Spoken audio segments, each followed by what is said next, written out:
Ya sekarang alhamdulillah semakin harmonis, semakin mesra seperti kalian lihat. Banyak sholat dan banyak minta kekuatan lah buat bisa melewati ini semua, emang berat ya Pak. Kalau Syahnas alhamdulillah full support, dia seneng lah ini kata dia kamu punya dunia baru, belajar lagi kayak pokoknya yang penting jangan macam-macam gitu. Kalau dari saya sendiri, suami saya juga support banget gitu. Walaupun misalnya dia kayak ya dia mau kok gitu. Oke, pokoknya belajar ya. Kalau misalnya saya emang nggak bisa atau apa, dia pasti mendampingi gitu, ngajarin. Insya Allah kalau anak-anak, saya apapun ibu akan cari waktu gimana pun caranya untuk bisa membagi waktu antara kerjaan sama keluarga.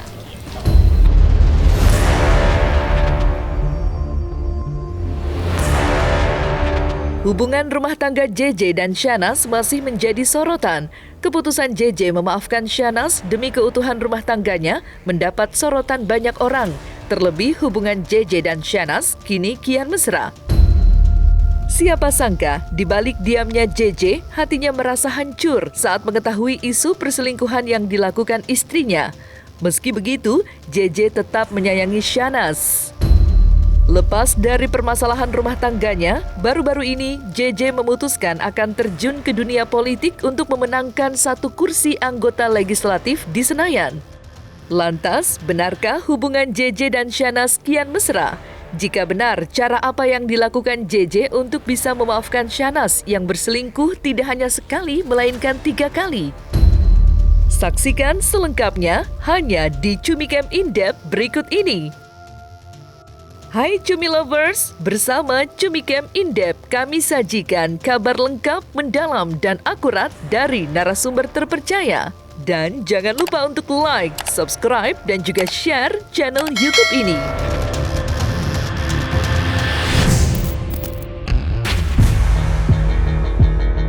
Kabar perselingkuhan Syahnas dan Randy Kjarnet yang diungkap Lady Nayawan sampai kini masih menjadi perbincangan banyak orang. Terlebih sikap JJ yang memaafkan kesalahan fatal istrinya juga tidak luput dari sorotan. Jika hubungan rumah tangga Randy dan Lady diambang perceraian, hal itu berbanding terbalik dengan hubungan JJ dan Syahnas yang tampak mesra. Bahkan saat isu perselingkuhan Syahnas dan JJ pertama kali mencuat, JJ terlihat tampak tenang. Meski cukup lama diam, JJ baru-baru ini buka suara. Jika dirinya percaya, Syahnas akan berubah lebih baik lagi, baik sebagai seorang istri maupun ibu untuk kedua anaknya. Ya sekarang alhamdulillah semakin harmonis, semakin mesra seperti kalian lihat. Ya pastilah saling melengkapi, saling kita juga menerima kekurangan dan kelebihan masing-masing. Yang paling penting ya kita berdua saling saling terbuka aja satu sama lain. Ya semua pernikahan, nggak pernikahan juga sih, semua hubungan relationship sama orang, mau sama temen, mau sama semuanya kan ada suka dukanya. Jadi aku sih nggak pernah ambil pusing yang kayak gitu-gitu, jalanin aja sih. Dalamnya lautan, siapa yang tahu? Begitupun dengan hati JJ, meski tampak tenang dari luar, hatinya remuk redam dari dalam.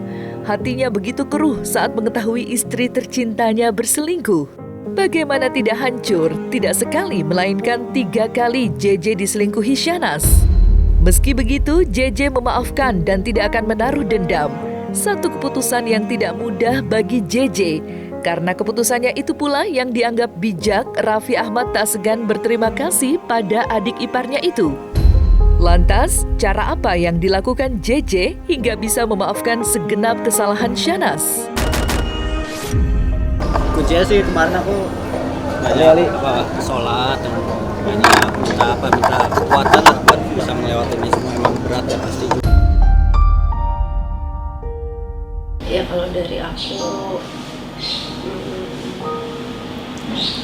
ya menyesal pasti banget, menyesal banget dengan apa yang udah terjadi semuanya. Gue selalu cari cara buat kayak gue harus keluar nih dari permasalahan ini, kayak gue lariin ke anak kayak, tapi kayak masih berat gitu, kayak Gue tuh orangnya emang kayak orangnya diem, kayak nggak mau cerita ke siapa-siapa gitu loh. Meskipun kondisi lagi berat gitu, harus kan gue cerita, punya teman sharing. Saat itu gue pendem sendiri. Yang gue lakuin cuma berdoa, ya Allah tolong gue bisa lewatin masalah ini. Kata orang sih mungkin 5 tahun adalah cobaan pernikahan ya, kayak. Tapi beruntung di situ gue bisa melihat Nanas akhirnya berubah ya. Gue sih yakin dia nggak akan ngulangin kesalahan yang sama. Gue nggak ada dendam sama pihak manapun. Gue nggak tahu, mungkin gue dibilang orang bodoh ya. Cuman gue emang orang nggak bisa mendendam gitu, kayak ya udahlah. Semua pasti dibalik masalah yang berat kemarin pasti ada. Allah pasti ngasih balasan yang lebih baik buat insya Allah. Pun berat, tapi gue tidak ada dendam sama sekali. Tidak hanya keputusan JJ yang memaafkan Syahnas dan mempertahankan keutuhan rumah tangganya yang menuai banyak hujatan, tetapi juga keputusan JJ yang terjun ke dunia politik untuk bertarung merebutkan salah satu kursi anggota Dewan di Senayan pada pemilu 2024 nanti menuai beragam kritikan. Keputusan JJ berpolitik dituding sebagai pelarian atas permasalahan rumah tangganya dengan Syahnas yang membiarkan isu perselingkuhannya menguap dengan harapan berlalu begitu saja. Mengingat di saat yang sama, rumah tangga Randy dan Lady kini sedang dipertaruhkan di meja pengadilan. Kalau itu sih udah pasti ada. Masalahnya orang sesuci apapun pasti ada haters ya. Jadi kita itu gimana nanggepin aja, gak usah terlalu dipusingin. Dari dulu juga kalau komen banyak yang negatif. Sudah insya terbiasa, Allah, saya sudah terlatih. sudah terlatih. Kembali lagi ya, setiap masyarakat atau teman-teman pekerja seni punya hak yang sama, dipilih dan memilih gitu ya. Dan kita juga nggak memilih terusnya dipilih-pilih, oh ini punya masalah ini ya, pasti akan tidak mendapatkan kader yang terbaik.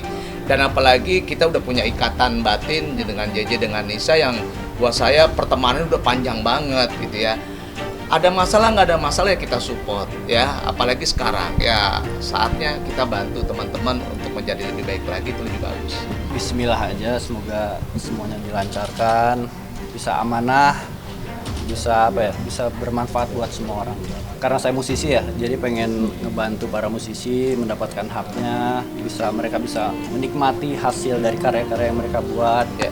Kalau sekarang masih belum bener lah gitu. JJ tidak sendiri saat memutuskan terjun ke dunia politik, melainkan bersama iparnya, Nisha Ahmad. Keduanya akan mencoba peruntungannya mencalonkan diri sebagai anggota legislatif di Senayan. Lantas, benarkah keikutsertaan JJ bertarung di dunia politik atas dorongan Raffi Ahmad untuk memperbaiki citranya? Dan bagaimana pula JJ dan Syahnas menanggapi hal tersebut? Kalau Syahnas alhamdulillah full support. Dia seneng lah, ini kata dia kamu punya dunia baru, belajar lagi, kayak pokoknya yang penting jangan macam-macam gitu. Kalau dari saya sendiri, suami saya juga support banget gitu. Walaupun misalnya dia kayak ya dia mau kok gitu. Oke, pokoknya belajar ya. Kalau misalnya saya emang nggak bisa atau apa, dia pasti mendampingi gitu, ngajarin. Insya Allah kalau anak-anak saya apapun ibu akan cari waktu gimana pun caranya untuk bisa membagi waktu antara kerjaan sama keluarga.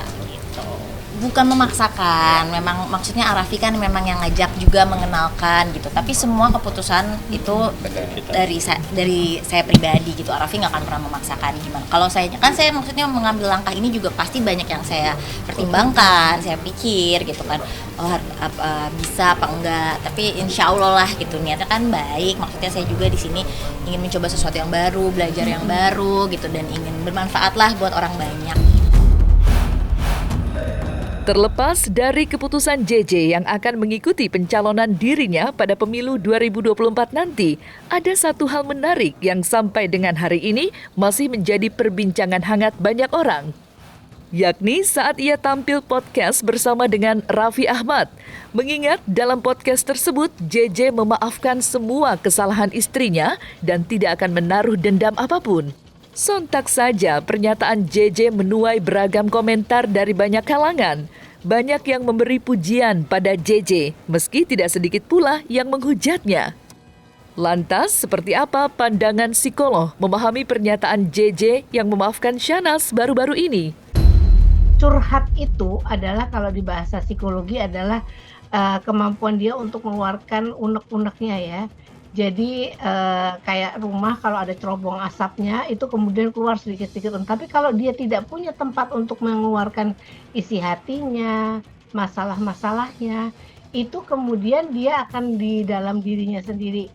Syukur-syukur dia punya kemampuan untuk mencari cara, misalnya banyak baca untuk tahu kalau kayak gini harusnya reaksinya gimana, kalau kayak gini mengatasinya gimana. Kalau tidak, memang hanya ada dalam dirinya dia. Bisa nanti satu titik dia kemudian nggak kuat, bisa nangis, yang memang terjadi kan pada kasus ini. Itu kan yang dilihat oleh orang di luar ya, bahwa seolah-olah menutupi apa yang ada dia rasakan. Kita kan nggak tahu di rumah kan, kalau dalam pengakuannya kan memang dia akhirnya nangis dan sebagainya. Tetapi intinya gini, yang kelihatan di luar belum tentu seperti apa yang dirasakan di dalam hatinya. Misalnya saja kayak air itu kayak nggak ada riaknya, tapi sebetulnya kan dalam gitu. Jadi di dalamnya itu kemungkinan ada banyak masalah, gejolak yang kemudian dia redam untuk tidak dipertontonkan pada orang lain. Dan yang bilang bahwa masalah ini tidak diselesaikan di dalam lingkup keluarganya sendiri, itu kan nggak ada. Mungkin saja di dalam lingkup keluarganya sudah ada pembicaraan, karena dia bilang kan dia menerima apapun yang terjadi terhadap istrinya, yang kemudian, tapi kemudian saya selalu menyarankan seseorang, pada waktu kita menerima masalah itu, kita harus tanya, apa sih yang terjadi? Kenapa kok kamu sampai melakukan hal tersebut? Misalnya diselingkuhi gitu. Dan itu yang harusnya kemudian dijawab oleh pasangannya yang selingkuh. Kadang-kadang itu masalah terjadi adalah misalnya love language-nya nggak sama, bahasa cintanya tidak sama. Yang satu mengharapkan penuh dengan sanjungan, penuh dengan agak gombal-gombal sedikit, sampai yang satu mencarinya karena dia tidak dapat di rumah, di luar. Yang di luar situ dia dapatkan orang yang sampai mau menato dirinya dengan wajahnya dan sebagainya. Sementara di dalam rumah sendiri, suaminya lebih kalem, misalnya tidak terlalu seperti itu.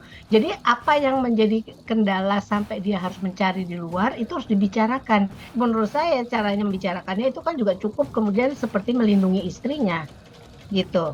Tetapi tetap aja mau dilindungi atau gimana, orang kan tahu di publik bahwa dia itu istrinya salah. Tetapi bahwa dia menerima kembali, ya yang kemudian kelihatan menjadi seseorang yang luar biasa, gitu. Sementara istrinya menjadi tidak luar biasa kan, ibaratnya seperti itu. Karena penjalan keluar yang baik adalah harus menghadapi masalah tersebut dan kemudian mencari solusinya harusnya seperti apa. Ini juga terjadi karena mungkin waktu yang digunakan di luar rumah karena syuting dan sebagainya lebih banyak daripada di dalam rumah.